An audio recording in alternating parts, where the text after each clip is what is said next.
नमस्कार प्रिय दर्शकों, हमारे YouTube चैनल सिद्ध एवं चमत्कारी उपाय व रोचक जानकारी में सभी का हार्दिक स्वागत है, अभिनंदन है। आज बहुत ही रोचक जानकारी लेकर के आया हूं, जो कि अक्सर सभी के जीवन में पड़ रही हैं।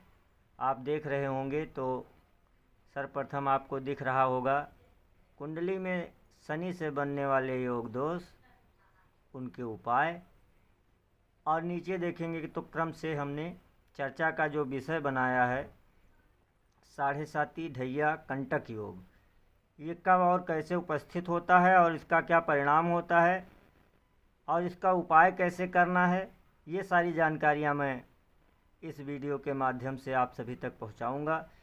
तो आप लोग वीडियो को पूरा देखें। और यह नीचे देख पा रहे होंगे उपाय प्रयोग किया हुआ चमत्कारी है, जो कि लोगों ने इसका लाभ लिया हुआ है। तो उसी प्रयोग को, उसी उपाय को बताएंगे, जिससे आपको निश्चित रूप से फल मिलेगा ही मिलेगा, यानी दोष को मिट करके शुभ परिणाम आपको देखने को मिलेगा। इसमें किसी भी प्रकार का कोई संशय नहीं है, इसलिए वीडियो को पूरा देखें, बिना स्किप किए देखें। या आप जो चीज़ जानकारी पहले से जान रहे हैं तो उसको स्किप कर सकते हैं। इसमें बहुत ही रोचक एक जानकारी मैं बताऊंगा। लोग केवल राशियों के माध्यम से ही साढ़े साती की गणना करते हैं। आज मैं एक ऐसा चमत्कारी ट्रिक बताऊंगा, इतना रोचक विषय है ये कि आप भी सोचेंगे कि हाँ, इसमें कुछ तथ्य है। तो आइए सबसे पहले बात करते हैं साढ़े साती कब बनती है हमारी कुंडली में।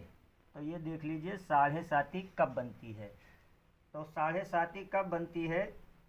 जब भी हमारे कुंडली में, इसमें लग्न कुंडली की चर्चा हम कर रहे हैं, लेकिन लग्न कुंडली को छोड़ करके चंद्र कुंडली को आप देखेंगे तो यहाँ चंद्रमा से ही ये बनता है। तो मान लीजिए हम ले लेते हैं मीन राशि। अगर मान लीजिए 12 नंबर की गिनती पर चंद्रमा बैठा हुआ है आपकी कुंडली में, उदाहरण के तौर पे हमने एक कुंडली लिया हुआ है समझाने के लिए, तो इधर कौन सी राशि हो जाएगी? ये हो जाएगी कुंभ, और इधर हो जाएगी मेष। ठीक है, तो ये कुंभ और मीन, मकर, कुंभ, मीन और मेष, वृष, मिथुन। तो ऐसे आप यहाँ से गिन लेंगे पूरा, तो यहाँ पे ये हो जाएगा। अब जो हमारा साधारण गणना का योग है, ये कैसे बनता है साढ़े साती का? तो साढ़े साती जब चंद्रमा जहाँ बैठा हुआ है, मान लीजिए मीन में बैठा हुआ है और मीन राशि में चंद्रमा है, स्थित है, तो आपकी साढ़े साती कब लग जाएगी?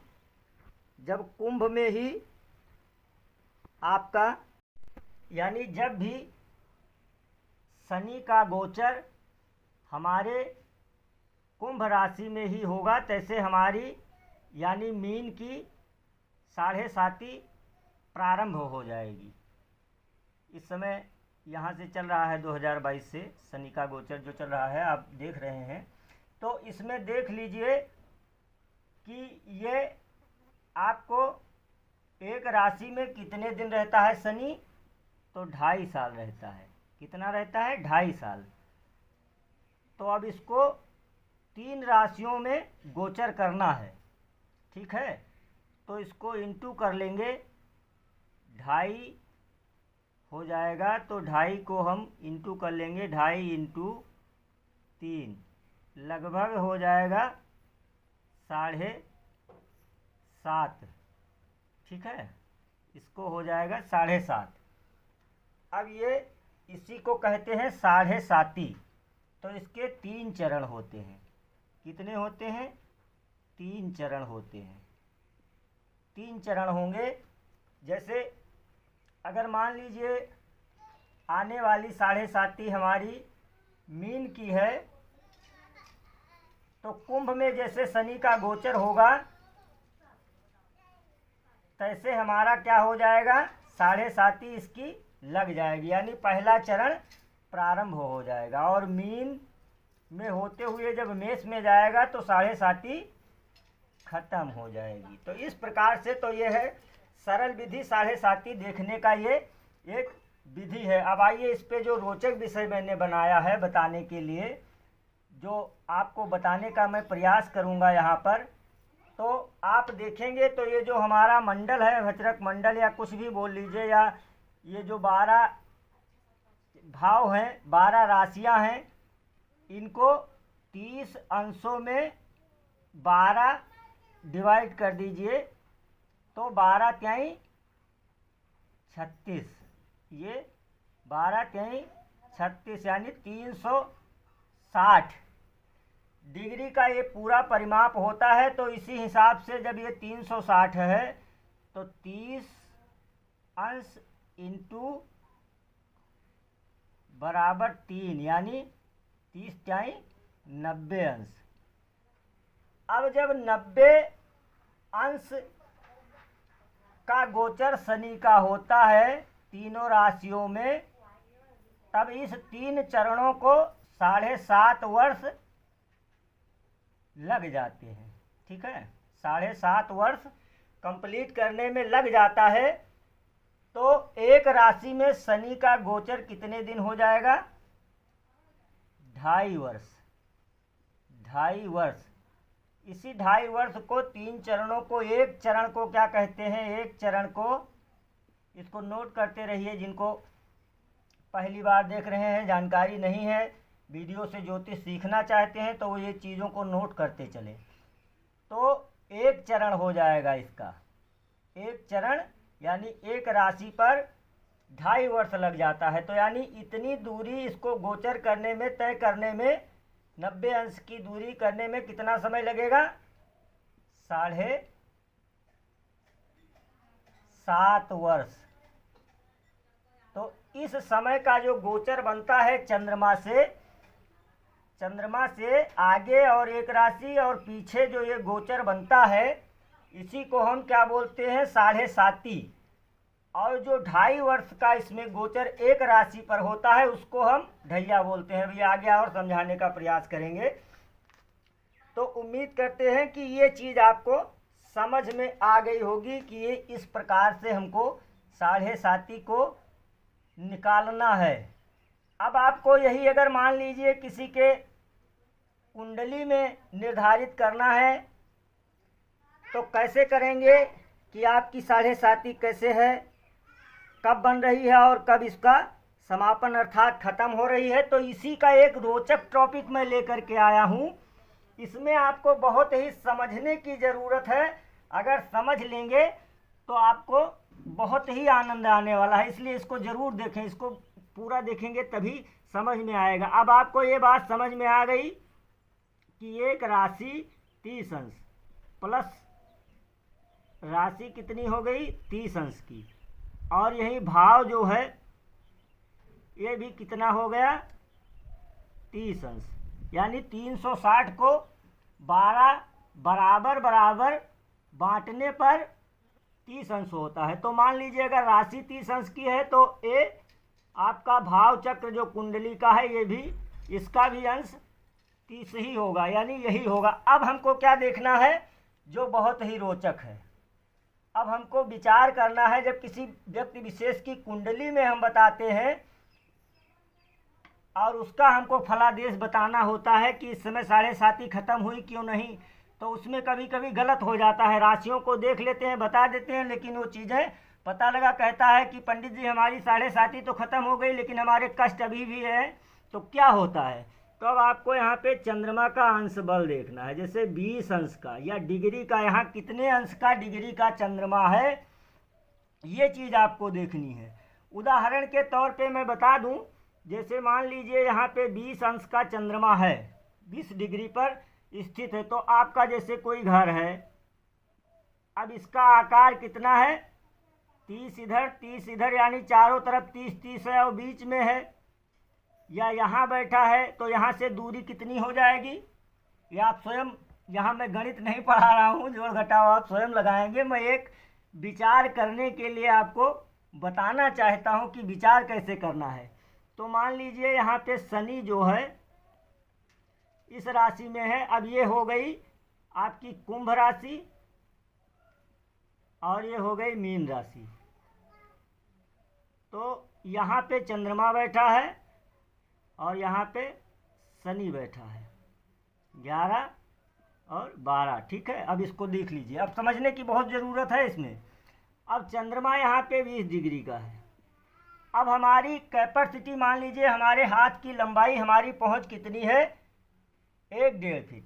तो हमको अगर कोई वस्तु यहाँ रखी है, उसको छूना या स्पर्श या वहाँ तक पहुँचना है तो उतना ही जा सकते हैं, अन्यथा आगे हमको बढ़ना पड़ेगा। तो हमको यहाँ पे चंद्रमा का भी अंश बल यानी डिग्री देखना पड़ेगा। अगर 20 का है तो ठीक है, और कितने का है तो देखना है। ये सब चीज़ें आपको अपने हिसाब से कैलकुलेट करना है, आप गणित से करेंगे, स्वयं इसको करना है। तो मान लीजिए अगर कुंभ में शनि आ गया है, ठीक है।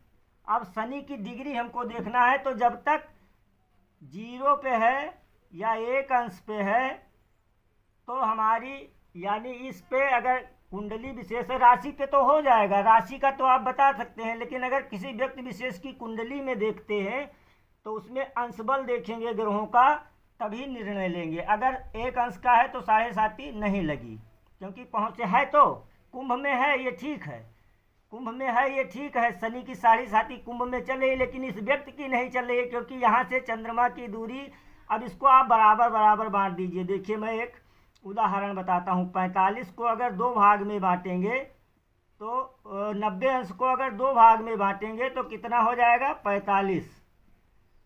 अब आप इसको 45 अंश इधर और 45 उधर, यानी जब यहाँ पे 10 डिग्री यानी 10 अंश का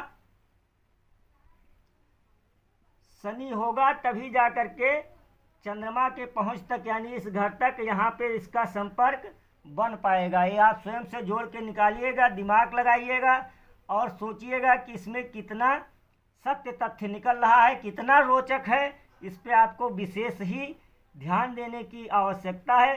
तब आप यहाँ से कैलकुलेट करेंगे। उसके बाद में आपकी उस जातक की कुंडली में आप तो देख लिए कि मेष में ख़त्म हो गया शनि का गोचर, यानी 7.5 ख़त्म नहीं, ख़त्म हो रही है।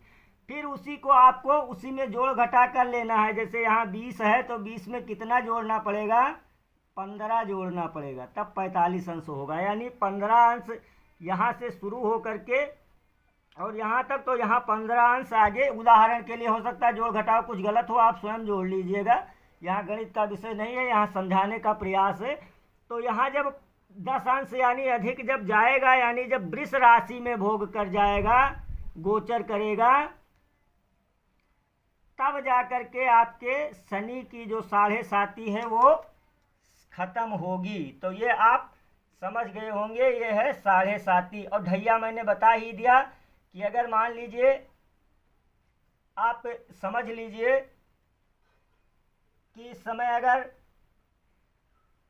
हमारी मीन की उदाहरण के तौर पर क्या चल रही है, 7.5 चल रही है, तो कुंभ और मेष की ढैया चल जाएगी, यानी 2.5 इसमें रहेगा, 2.5 इसमें, 2.5 इसमें। तो इसकी तो एक साथ, एक बात और समझ लीजिए, शनि देव महाराज की एक साथ 3 राशियों पे 7.5 चल जाती हैं। अब मान लीजिए यहाँ भी चंद्रमा कहीं बैठा है, यहाँ है, किस कुंडली में है, ये उस हिसाब से आप देखेंगे तो एक साथ 3 राशियों पे ये 7.5 का योग कभी कभी बन जाता है।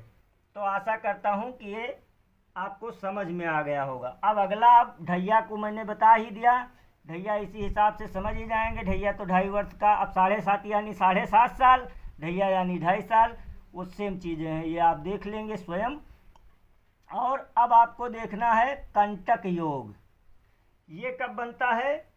तो कंटक योग हमारी कुंडली में कब बनता है, जब भी जहाँ चंद्रमा है वहाँ से, ये देख लीजिए, चौथे, 7वें और 10वें, इन भावों में शनि का गोचर होता है। इसकी भी जो है, जो समय है, समय सीमा वो समय 2.5 साल का ही रहता है, क्योंकि एक राशि में शनि 2.5 वर्ष का गोचर करता है, तो इसका भी प्रभाव हमारे ऊपर 2.5 वर्ष रहने वाला है। यानी इन भावों में जब भी शनि गोचर करेगा तो ये आपको कष्ट देगा, यानी कंटक योग बनेगा। उस समय क्या होता है, कंटक योग में हमको क्या होता है, जब चौथे भाव में शनि का गोचर होता है, यानी अगर मीन लगन की कुंडली में चौथे घर में, यानी यहाँ से गिन लीजिए, घर की बात मैं कर रहा हूँ, यहाँ गिनती कोई भी हो तो आप देख लेंगे। गिनती अगर मीन की है तो यहाँ 3 हो जाएगी, मिथुन राशि बन जाएगी, यहाँ 2 हो जाएगा, तो वो आप देख लेंगे स्वयं। लेकिन जब यहाँ पर गोचर होगा, यानी मीन में जब 7.5 लग रही है और उस समय मिथुन का गोचर शनि का हो रहा है मिथुन राशि में, तो उस समय आपको थोड़ा सतर्क रहने की ज़रूरत है। मीन के लोगों को क्या कि भूमि भवन वाहन आदि से संबंधित परेशानी दे सकता है इस भाव में, और यही 7वें भाव में होगा। तो इसमें क्या होगा, जैसे आप कहीं व्यवसाय करते हैं, पार्टनरशिप में काम करते हैं, तो वहाँ पे आपको परेशानियों का सामना करना पड़ सकता है, या पत्नी के स्वास्थ्य से जुड़ा या कोई पत्नी से संबंधित परेशानी का सामना करना पड़ सकता है। या फिर आपके 10वें घर में है तो यहाँ पे आपको क्या हानि पहुँचाएगा, क्या परेशानी देगा। तो इसमें आपको क्या होगा, नौकरी पेशा या फिर कोई बिजनेस करते हैं तो वहाँ पे आपको थोड़ा स्ट्रगल करने में बड़ी दिक्कत समस्या का सामना करना पड़ेगा। व्यापार में घाटा हो सकता है। कहीं आप जो बात करते हैं तो वहाँ से स्थानांतरण या कहीं ऐसी जगह जाएं जहाँ आपको थोड़ी ज़्यादा परेशानी हो और उतना अच्छा आपका व्यवस्था सिस्टम ना बन पाए। तो ये हो गया आपका, देख पा रहे होंगे, ये हो गया आपका जो है कंटक योग का फल। अब बात करते हैं अगर 7.5 की, तो जब भी 7.5 व्यक्ति की आती है तो जो पहली चरण की 7.5 होती है, पहले चरण की 7.5 में क्या होता है, इसमें जातक का जो है 12वें भाव में, जैसे जहाँ चंद्रमा है वहाँ से 12वें भाव में शनि का गोचर होता है। शनि का गोचर होगा तो क्या होगा, अब चंद्रमा क्या है, मन है, चंद्रमा मन है और शनि उसको कष्ट देता है, शनि मन को कष्ट देता है। और दूसरी बात, मन की गति बहुत तीव्र है, मन की गति जो है बहुत तेज है, और शनि ग्रह जो है बहुत स्लो है, यानी धीमा है। तो ऐसे में जातक को क्या होगा, आलस्य आएगा, किसी भी काम को लंबा खींचेगा, आलस्य में काम को वो लंबा खींचेगा। उस समय टाल मटोल बहुत ज़्यादा हो जाएगी, क्योंकि मन तेज अपनी तरफ खींचेगा, और चंद्रमा मन का कारक होता है। तो चंद्रमा वैसे भी सभी ग्रहों में तेज चलने वाला ग्रह है, और शनि धीमा ग्रह है, तो दोनों के खींचतान में आलसी हो जाएगा व्यक्ति। और दूसरा, ऐसे में धन हानि भी होती है और मानसिक पीड़ा अधिक होती है। यानी मन को जब मन के मुताबिक काम नहीं होगा तो क्या होगा, मानसिक पीड़ा उत्पन्न होगी, और जब मानसिक पीड़ा उत्पन्न होगी तो बहुत ही कष्ट होता है। ऐसे में क्या होता है, कभी कभी देखा गया है ऐसी 7.5 में जातकों के किसी जो है कुटुंबीजन या मित्रजन जो जिनसे ज़्यादा स्नेह हो, प्रेम हो, उनकी मृत्यु का भी योग बन जाता है ऐसी 7.5 में। और साथ ही साथ धन का हानि भी होता है। तो इसलिए जो है बहुत ही सावधानी पूर्वक रहने की आवश्यकता होती है, और उपाय कर लेना चाहिए। उपाय मैं आपको आगे बता दूंगा कैसे करना है। हर एक व्यक्ति के जीवन में लगभग 30 वर्ष बाद पुनः 7.5 शनि की लगती है। तो जिसमें पहले में तो व्यक्ति बहुत कमज़ोर और कोमल होता है, तो बहुत ज़्यादा कष्ट होता है।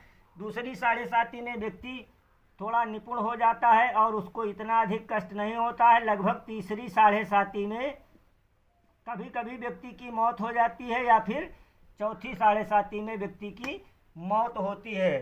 तो इसलिए 7.5 जब भी लगे तो आइए अब उपाय की चर्चा कर लेते हैं तो सबसे पहले इसमें क्या करना होता है, सबसे पहले आपको इसमें शनि के मंत्र का जाप करना होता है। मंत्रों का जप, मंत्र का जप कितना करना चाहिए, तो 1,02,000 मंत्रों का जप करना चाहिए और हवन कर देना चाहिए। तो इससे आपको काफ़ी शांति मिल जाती है। ऐसी अवस्था में आपको ये ज़रूर करना चाहिए। और मंत्र मैंने अगले वीडियो में बता ही दिया है, तो उसी को आप कर सकते हैं या करा सकते हैं। और ऐसे में हवन करके आपको इसका शुभ फल मिल सकता है। और मगर मान लीजिए तत्काल में आपको प्रभावी उपचार की आवश्यकता है, तो इसमें दान भी कर सकते हैं। दान के निमित्त आपको क्या करना होगा, जैसे तेल, जिसमें तिल का तेल भी हो सकता है, सरसों का भी तेल हो सकता है। इन वस्तुओं का लोहे से बने सामान जो कि उपयोग में आ जाए, जैसे चाकू हो गया, ताला हो गया, या कोई भी बड़े बर्तन हो गए, ऐसी वस्तुओं का दान आप संकल्प पूर्वक कर सकते हैं कि हमारी कुंडली में फला राशि में स्थिति इस समय शनि की ये बन रही है, इसके शांति के लिए मैं अमुक व्यक्ति जो है अपने कष्टों के लिए ये दान कर रहा हूँ, इसलिए संकल्प पूर्वक ही करें दान, तो ज़्यादा प्रभावी होता है। और अब मैं एक बहुत ही प्रभावी और चमत्कारी जो यहाँ पे मैंने बताया हुआ है, इसका प्रयोग आपको बताने जा रहा हूँ। सावधानी पूर्वक सुन लें। अगर वीडियो में कोई दिक्कत हो रही हो तो थोड़ा दोबारा फिर सुन लेंगे, एक बार में समझ ना आए तो दोबारा भी सुन सकते हैं। तो इसको क्या कहते हैं, इसको अगर हम देखें तो आपको बता दें, इसको कहते हैं छायादान। क्या कहते हैं, छायादान। तो इसमें क्या करना होता है, ये बहुत ही और चमत्कारी प्रभावी उपाय मैं आपको बताने जा रहा हूँ। इसमें आपको कुछ वस्तुओं की ज़रूरत होती है। अगर हो सके तो एक कटोरी ले लें, एक कटोरी ले लें। अगर कटोरी नहीं हो पाती है तो आप इसमें मिट्टी का